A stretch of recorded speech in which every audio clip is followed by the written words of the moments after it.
Canepa de punta trayendo al Tato Berti, a la rueda Marcio May, pegadito a Marcio May, Maneiro, luego Figueredo, Romero, Margalesto Lara, Galo y Calaga no puede.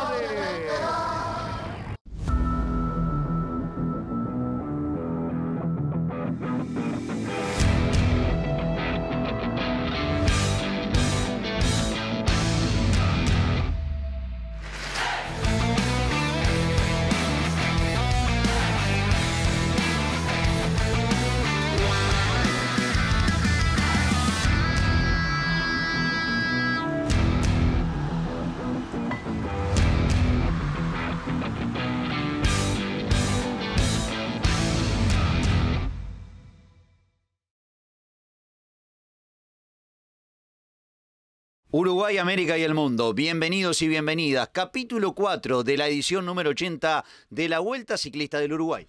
Etapa que iba a comenzar esta mañana en plena Ruta 26, allí en la zona de Tambores, kilómetro 189-200, con destino a Paysandú, ya un pelotón mucho más reducido que el que comenzó en la edición esta número 80 de la Vuelta Ciclista, pero allí iban llegando los equipos, las distintas unidades ya enfilándose para lo que iba a ser la largada oficial rumbo a la Heroica, con las primeras camisetas, aquellos que son portadores de mallas que se paraban en la primera línea. Ahí está el malla, Leángel Linares, el venezolano, cada una de las mallas de los portadores, ya listos, así algunos que conversaban, el Tano Guedes que se arreglaba la camiseta, todo listo por parte de las autoridades y la etapa comenzaba. Una etapa que iba a tener distintas incidencias, muy pero muy cerca de la largada, ya dos metas volantes que iban a ser bonificadas por el premio Cima y el premio Sprinter, iban a marcar el primer escollo de la mañana para el grupo de pedalistas. Algunas de esas camisetas varían de etapa a etapa, según el más combativo, según el más solidario, la revelación, la promesa olímpica. Otras iban a variar por la estrategia implementada y por el suceso de este capítulo número 4. Etapa larga esta, a Paysandú, Ruta 26, solitaria, desolada, al principio con algunos repechos largos. Esto ideal para el ataque de temprano, para el ataque lejos de la meta, que no se hizo esperar. Acá están los principales protagonistas de la mañana. Ahí aparecían, entre otros, la presencia de Samuel Morales del Barrio Artigas, se iba a sumar en ese grupo Pablo Correa, el competidor del Náutico, este fue el gran protagonista de la jornada, Alejandro Kilsi, el hombre del Auda de Flores, que tenía como objetivo las metas volantes, además de sostener esa diferencia al fin que tiene el Auda, más allá de que no hubo intención y no estaba como parte del acuerdo que el Auda quedara primero como por equipos, pero quedó y fue producto de la decisión del pelotón principal. Ahí se ponían a rueda, encabezaba nada más ni nada menos que un hombre que tiene experiencia, el hombre que defiende los colores del ACRS, el competidor con el dorsal número 93, hablamos del líder de la clasificación del premio Sprinter. Ese primer ataque que lo llevaba Kilsi era tomado, pero el Audax cambiaba piezas. Lo tomaban a Kilsi, estaba Gicoya, había alguna otra unidad, y largaba a Roderick Asconegui. Ataque prácticamente que de bajada de bandera para el Audax, allí sacaban algunos metros de diferencia. Claro, esto recién comenzaba, había piernas todavía en el pelotón de competidores y se iba a venir luego el grupo nuevamente para darle caza a este sexteto. Allí hay alguna otra unidad que se trata de venir también hacia adelante, estaba Federico Clara. Y ahí miren ustedes, el grupo aparecía para controlar. Esto era cuando apenas comenzaba esta cuarta etapa, ya rumbo a Paysandú con el pelotón ahí que iba rodando muy fuerte en los primeros kilómetros. Linares después lo va a decir, pero esas intentonas no tenían las piezas a las que se le podía dar el permiso. Pero además se hacían muy numerosas y en cualquier momento podía quedar un grupo de 10 competidores y no es lo mismo 10 que 6. No es lo mismo para una escalera como la de Venezuela, que trabaja ordenada y a un ritmo sostenido, que son 6 integrantes, estar correteando a una fuga donde se te formen más de 10 o 12, que ya son muchos, que a una fuga donde sean 5, 6 o menos, que ahí tienen menos número y que por tanto podés tener la disponibilidad de acelerar y tomar contacto. Esto fue en definitiva más o menos lo que se planteó en la primera parte de la etapa, donde hay una Venezuela que se defiende rodando atrás, dejando una fuga que lleva 6 integrantes, no hay nadie que pueda afectar la clasificación general en lo inmediato, y más bien que estos van a ir robando también esas bonificaciones de los dos embalajes, del Cima y del Sprinter, que están en la primera parte de la etapa, y pone a resguardo de Venezuela que los principales ubicados en la general no se lleven esos segunditos, que a la postre son también segunditos que restan en la justa esta directamente por la carrera, por la malla oro. En el pelotón, Venezuela se ponía al frente y daba autorización final para una fuga de 6 hombres. Pablo Correa del Náutico, la figura de Kilsi, el hombre del Audax, de Rosadilla del Matadero de Pando, de Gómez del Olimpia de Melo, de Umpierre del Punta del Este y de Castro del Dolores Ciclés Club. Por allí algunos nombres interesantes. Gómez, ese que se ve en pantalla, nada más y nada menos que el último ganador de la General Sub-23 de Rutas de América. Se venía la primer meta volante, iba a ser por el premio Cima y bonificado. Y así también comenzaba la estrategia de los pedalistas en busca de los puntos. Y eso se notaba con un Giovanni Umpierres, el defensor del Punta del Este, que iba en busca de esa meta volante para adjudicarse los 3 puntos, pero también segundos para la general individual. Segundo, Gastón Rosadilla del Matadero de Pando, y la tercera ubicación para Alejandro Kilsi, el competidor del Audax. En ese orden se definía lo que era esta meta volante con los 3. Giovanni Umpierres primero, Rosadilla segundo y Kilsi, el competidor argentino que defiende a la institución trinitaria, ocupaba el tercer lugar y se llevaba 1 punto y 1 segundo para la general individual. Ahí pasa el grupo, 2 unidades que intentaban despegarse, y acá es donde el pelotón, encabezado por la selección de Venezuela, ahí lo tienen en imagen, Venezuela en pleno, dijo no. Más gente no se puede sumar arriba. La orden del campeón panamericano Linares para su equipo. No más de 5 o 6. Por lo tanto, esa intentona había que cortarla. Había que cortarla, los que querían, claro, querían saltar para adelante, porque todavía ahí al premio Cima estábamos en el entorno del minuto, 1 minuto 10, estaban a tiro, estaban al salto, como decimos nosotros, y vemos que en planos intermedios por el embalaje de la Cima pasaban entre otros Richard Cabrera, del Alas Rojas, también había una camiseta del Dolores Ciclés Club, el Fede Clara, creo haberlo visto también, ahí el hombre del barrio Artigas, y bueno, y eso a los venezolanos le complica, porque ya si dejamos una banda de 10 o 12 adelante, ya son muchos pares de pierna para dar pedal. Y si bien no hay ninguno que afecte directamente el compromiso de los primeros lugares, pero el tema es que después hay que correrlos. Además estaba también en esa intentona Samuel Morales nuevamente y Sergio Fredes, una carta que ya podía complicar en demasía las cosas.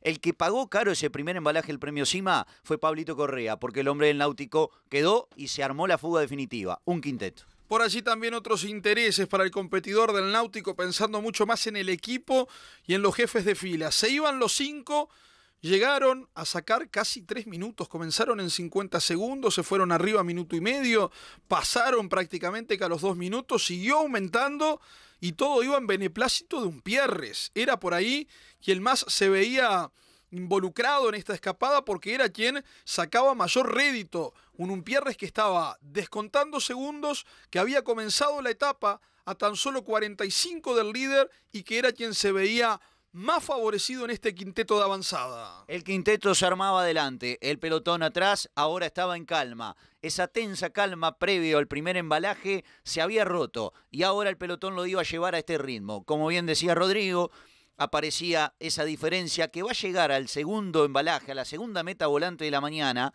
al primer premio Sprinter, con la diferencia máxima, 2 minutos 49. Y eso a Venezuela le sirve, porque Venezuela pone la carrera planchada, como decimos nosotros. Mientras tiene esa fuga 2 minutos y medio, 3, y la va correteando, ahí lo que está mirando todo el mundo es que Giovanni Umpierre de repente araña la posibilidad o queda en el camino con la malla oro. Pero esa no es el foco central de la carrera. El foco central de Venezuela es que los que están con ellos atrás en el pelotón y son rivales no les sigan atacando, entonces los trae planchados. Una más o menos lo mismo que pasó en la etapa de 33 a Melo, una forma de correr en bloque donde vos tenés la carrera dominada. No solo se refrescaba, sino también que conversaba con su cuerpo técnico, Martín Castro del Dolores, y se venía el sprinter. Y acá aparecía lo más interesante de la mañana con el protagonista del Audax. Y esto también tenía incidencia porque comenzaban a cambiar las clasificaciones de los premios intermedios. Allí, ganando Alejandro Kilsi, este primer sprinter de la prueba, bonificado además. Segundo fue Giovanni Umpierres del Punta del Este, ganó Kilsi, el competidor del Audax. Y la tercera para Gastón Rosadilla, el equipo de Matadero de Pando también siendo protagonista, siendo pieza importante en este quinteto de avanzada que se consolidaba en plena Ruta 26, seguía transitando la caravana de la Vuelta, ya con destino a Paysandú. Nosotros vamos a marcar una breve pausa y tras la misma se viene todo el resto de la etapa y por si fuera poco también, incidencias claves de esta cuarta jornada del Gran Premio Hábitat.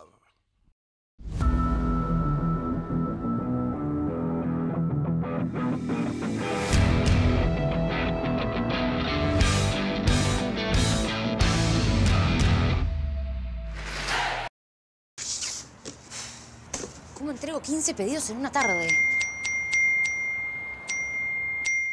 Cuando tu negocio plantea estos desafíos, estamos ante un misterio sin resolver. ¿Quién sos? Soy Guillermo Locker. ¿Sos como un Guillermo Lockhart, pero de segunda mano? No, soy algo mucho mejor. Y vengo a resolver tu misterio logístico. Usa Locker Habitat. Tus clientes reciben un código y retiran la ropa cuando quieran. ¿Y también puedo pedirles que dejen ahí la ropa a consignación? Exacto. Ay, me vuelvo Locker. Guille, ¿esa campera es tuya? Eso es un nuevo misterio. Locker Habitat. Entrega y retira paquetes sin misterio. Más fácil, más rápido, más seguro. ¿Cuántas veces alquilar un baño químico fue todo un problema? Por eso, en AC Químicos contamos con el mejor grupo de gestión en el alquiler de baños. Las 24 horas, los 365 días del año. Las mejores fiestas y eventos del país confían en nosotros. Tenemos los mejores baños americanos, duchas y cabinas de seguridad. Entrega y retiro sin costos. Por todo esto y mucho más, AC Químicos es la empresa líder del Uruguay. Comunicate y solicita asesoramiento al 099 590 782 o 2294 11 28. bquímicos@hotmail.com. Carnelandia, más de 40 años brindando servicio de alta calidad y rigurosa higiene.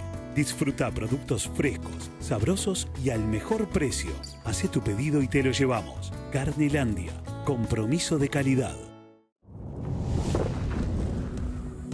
Siempre. Qué palabra, ¿no? Siempre significa todo el tiempo y en toda circunstancia, en las buenas y en las malas. Nosotros siempre estuvimos. Cuando reíste, cuando gritaste, hasta cuando lloraste de alegría. Siempre estamos. Para darte información de calidad y para mejorar tu calidad de vida. Y siempre, siempre vamos a estar bien cerca, en todo lugar y a toda hora. Porque donde está la gente, siempre está el país. Suscríbete. Granja Fraquia, huevos de primerísima calidad, productos porcinos magros, chorizos, cortes de cerdo, chorizos con gusto, todo con el sello de garantía de Granja Fraquia.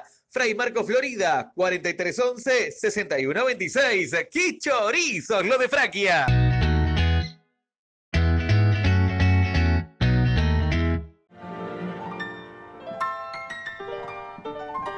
A comienzos del siglo XX, el Estado uruguayo visualizó la importancia de generar política pública para la actividad física. Así surgieron las primeras plazas de deportes, administradas en conjunto por la Comisión Nacional de Educación Física y la población local de cada barrio.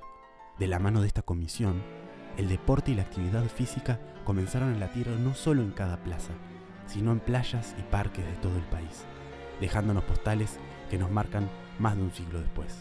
En el marco del Día Mundial de la Actividad Física, recordamos esta historia para inspirarnos y construir un presente donde el deporte y la actividad física sean un derecho garantizado.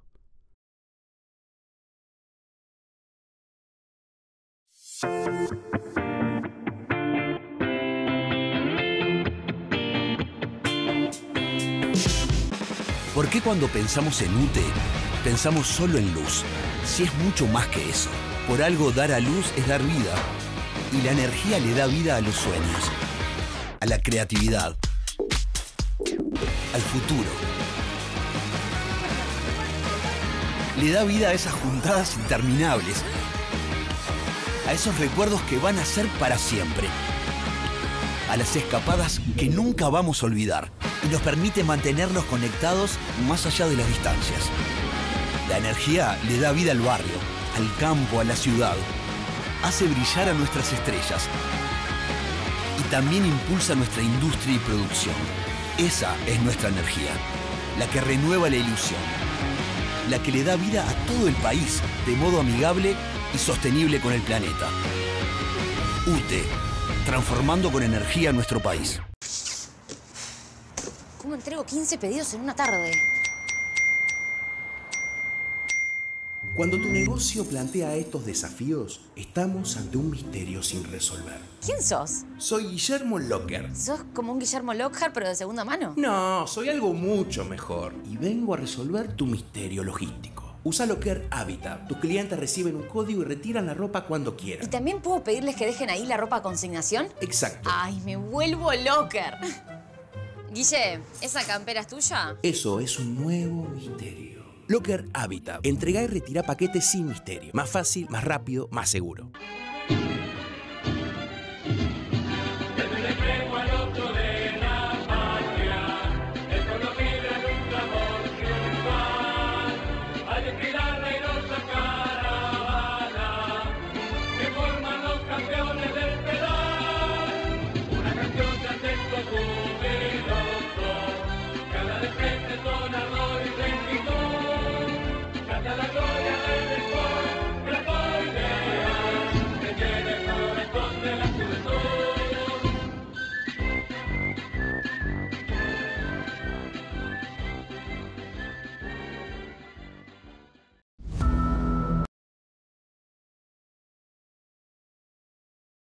Atrás quedó el primer tramo. Dividimos en dos este capítulo número 4 de la Vuelta Ciclista del Uruguay, edición número 80, para este año 2025.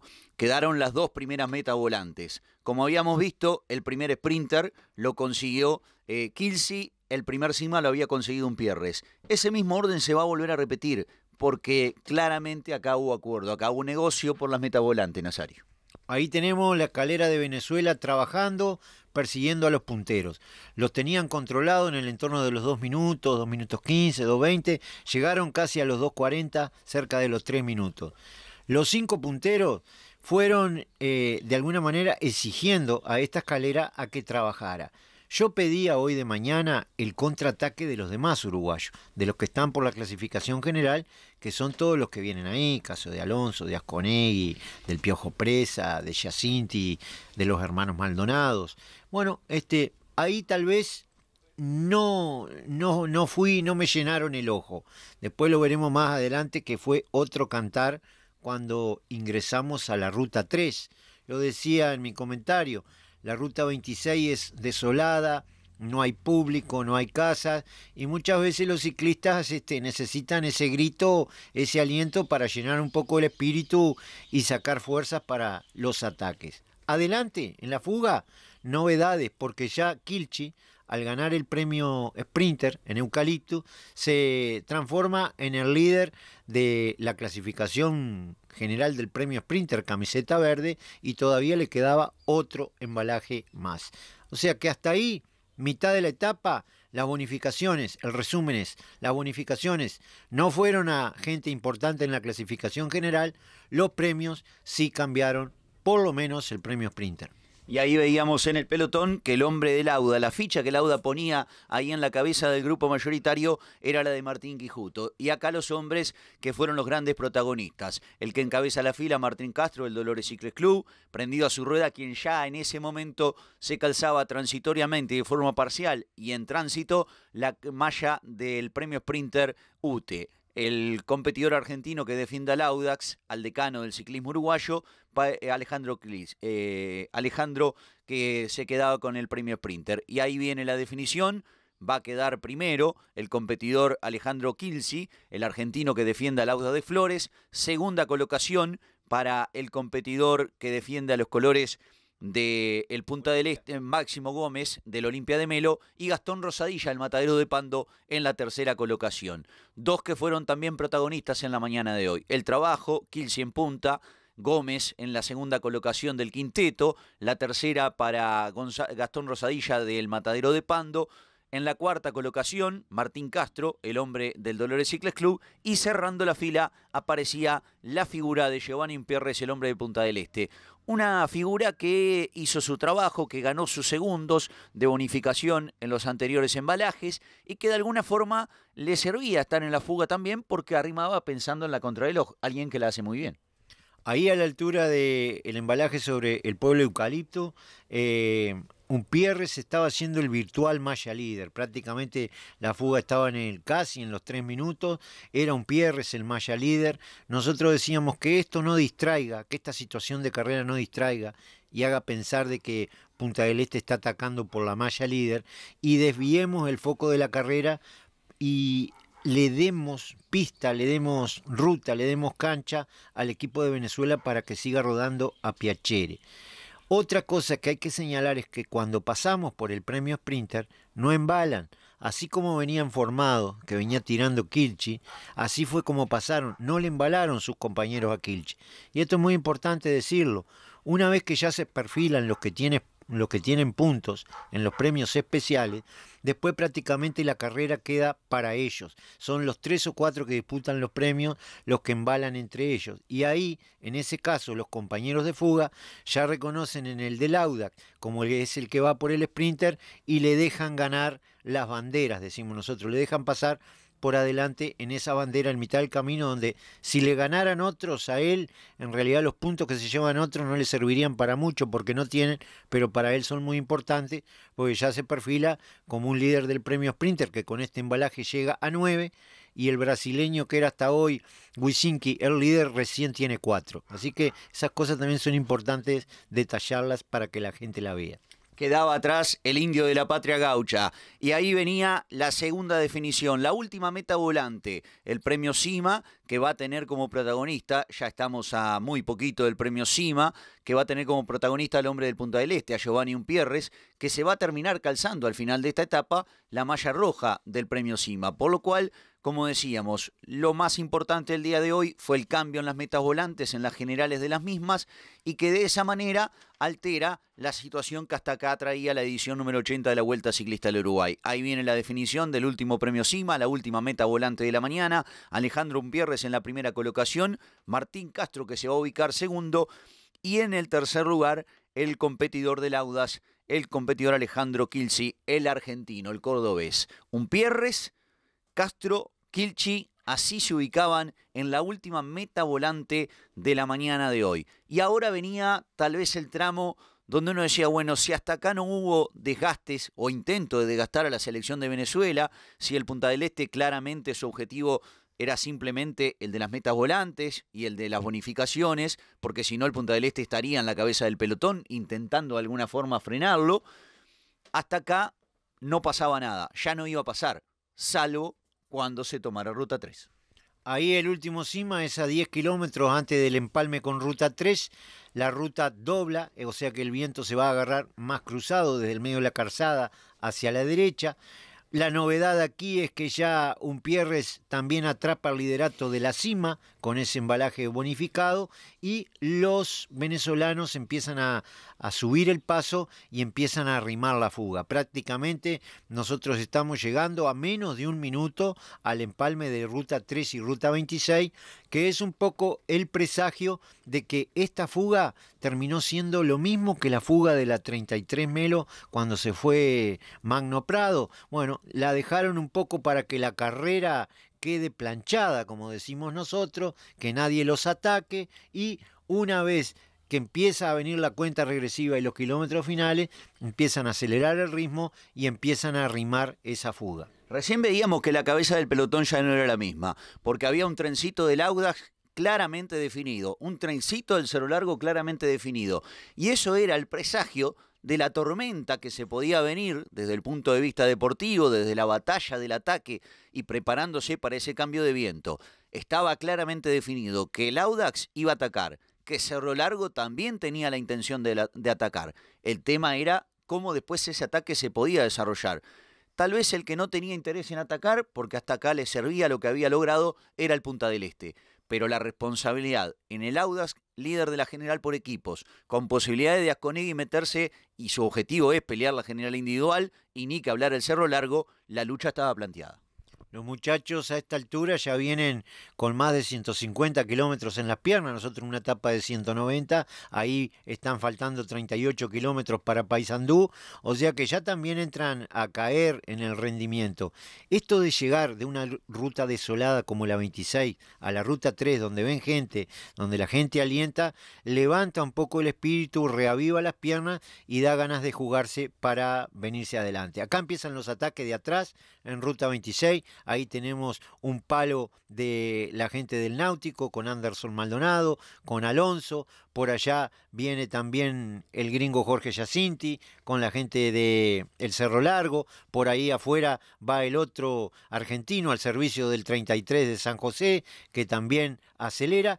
Y acá miren un detalle, se desarmó la escalera de Venezuela, porque hicieron 150 kilómetros armados a un tren y cuando le empiezan a cambiar de ritmo y le empiezan a pegar los aguijonazos, los puazos, los patas fuertes del pelotón, la escalera se desarma. Recién acá quedó uno, aquí adelante del gringo Giacinti, más atrás buscan al Maya, mirá cómo va para adelante el venezolano, mirando para atrás a ver si están el resto de sus compañeros. Aparecen los brasileños del Swift también. Y bueno, este era el objetivo, desarmar la escalera, aislarla, romper el bloque y empezar a atacar al Maya de a uno. Y ahora el Maya tiene que venir adelante para responder.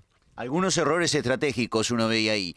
Lo primero, lo que decía Nazario, el que dio el palo, el que atacó, el que dio las tocadas fue el Náutico, que no era el que estaba armado para contraatacar. Sin embargo, apareció por sorpresa e intentó tener un factor. Pero claro, después de esto se va a dar el pinchazo a Agustín Alonso. Una carta nada menor que haya pinchado.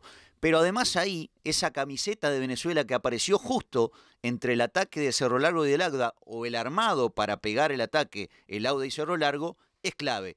Y además, prestemos atención, ahí Leonel Rodríguez aparecía por delante del Maya Oro.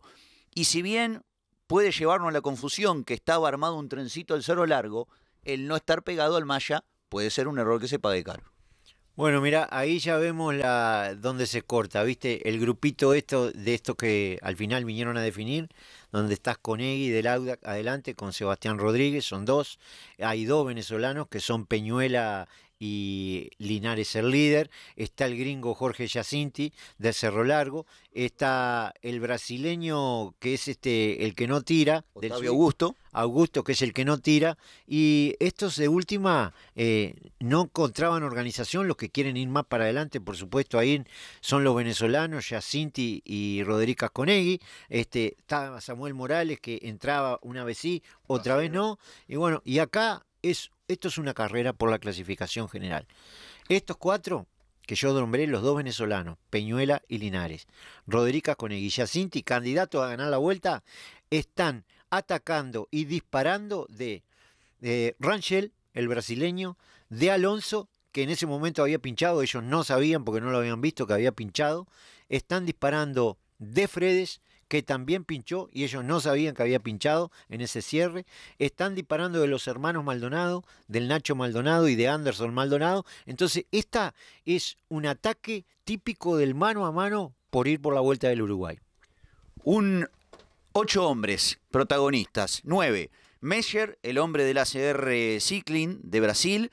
Racedo, que era el que veía si aparecía alguien más, porque a Racedo esto no le servía demasiado para los intereses de su equipo. Los dos del Auda, Rodríguez Asconegui y Sebastián Rodríguez, aparecía también Linares y Penalba, Augusto, Morales y Giacinti. Esos eran los 9 hombres que venían a definir. Claro, luego del ingreso a la ciudad, la distancia se empieza a cortar. Ahí se estiran por Boulevard Artigas los 9 hombres que iban a definir la etapa. Detrás el pelotón tratando de achicar. Ahí llegan al cruce de Avenida España y se viene el remate. Se viene la llegada, pero antes vamos a ver la distancia del pelotón. Ya la diferencia estaba muy reducida con uno colgado en el medio. Nada más ni nada menos que del Swift y se viene la llegada en Paysandú. Termina en Paysandú la etapa, finaliza en la heroica con un final espectacular. Linares de punta, ataca Asconegui, Linares, Asconegui, Linares, Linares, Asconegui, Augusto, Sebastián Rodríguez, en ese orden los 4 primeros. Ganó Linares, segundo Roderick Asconegui, la tercera para Octavio Augusto, la cuarta para el gringo Giacinti, la quinta para Andrés Sebastián Rodríguez del Audax. Ganó Linares, llegó el grupo, ganó el venezolano, sigue Linares más líder que nunca. Tercera victoria, tercer triunfo de etapa para el defensor de la selección venezolana, que vuelve a ganar, Nacho, esta etapa en Paysandú. 3 de 3 Linares, impresionante el venezolano líder, levanta 30 segundos, más la diferencia de hoy, 15, son 45 con rivales directos. Tremendo negocio. Desde AFUTU luchamos por una educación técnica de calidad al servicio del pueblo y del desarrollo productivo del país.